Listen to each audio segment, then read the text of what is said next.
আমাদের বিএনপির ভারপ্রাপ্ত চেয়ারম্যান জনাব তারেক রহমান অত্যন্ত ঐক্যবদ্ধভাবে সুসংগঠিতভাবে বাংলাদেশ জাতীয়তাবাদী দলের প্রত্যেকটি নেতাকর্মীকে ঐক্যবদ্ধ রেখে তিনি গত 17 বছর ধরে যে চেষ্টা, যে শ্রম, নিরলস পরিশ্রমের মাধ্যমে আজকে বাংলাদেশ জাতীয়তাবাদী দলের সকল নেতৃবৃন্দ ঐক্যবদ্ধভাবে গত জুলাই আগস্টে আমরা সেই স্বৈরাচারের পতন ঘটাতে পেরেছিলাম এবং 5ই আগস্টের পরে এসে বাংলাদেশকে নতুনভাবে ঢেলে সাজানোর জন্য, নতুনভাবে পুনর্গঠন করার জন্য আমাদের বিএনপির ভারপ্রাপ্ত চেয়ারম্যান জনাব তারেক রহমান যেভাবে বাংলাদেশের মানুষের কল্যাণের জন্য, উন্নয়নের জন্য, গণতন্ত্র প্রতিষ্ঠার জন্য আমাদের যে 31 দফার যে একটি রূপরেখা দিয়েছেন, সেই রূপরেখার মাধ্যমে, সংস্কারের মাধ্যমে বাংলাদেশকে আমরা নতুনভাবে ঢেলে সাজাবো।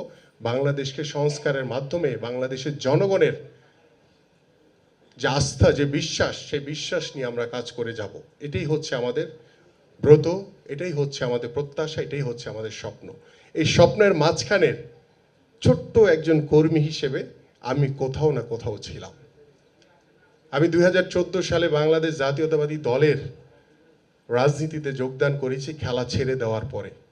কারণ আমি এই প্লেইং লাইফে আমাকে প্রায় 5টি অপারেশন এবং 5টি অস্ত্রোপচারের মাধ্যমে আমাকে বারবার খেলার মাঠে ফিরে এসেছি। আমি 2014 সালে বিএনপিতে যোগদানের পরে বিএনপির ভারপ্রাপ্ত চেয়ারম্যান জনাব তারেক রহমান এবং আমাদের প্রিয় নেত্রী দেশনেত্রী বেগম খালেদা জিয়া সহ আমাদের যারা সিনিয়র নেতৃবৃন্দ রয়েছেন সকলের আন্তরিক ভালোবাসা, শ্রদ্ধা, স্নেহের মাধ্যমে আমি ছোট করে আজকে একজন কর্মী হিসেবে আমি গর্ববোধ করি এবং সেই গর্বের জায়গা থেকে আমি বিশ্বাস করি যে আমাদের বাংলাদেশের রাজনীতির যে পথ চলা এটা কখনই খুব সহজ ছিল না।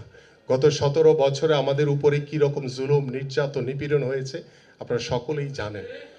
এই মর্ম কথা সারাদিন বলেও শেষ করা যাবে না, বাট আমি সংক্ষেপে বলতে চাই যে আজকে চলন্তিকার যে প্রকাশক রাশেদ রানা ভাই, যে আপনি যে উদ্যোগ নিয়ে আমার নামে যে একটি বই লিখেছেন, আমি এখন পর্যন্ত বিশ্বাস করি না যে আমি এটার যোগ্যতা আমার আছে কিনা।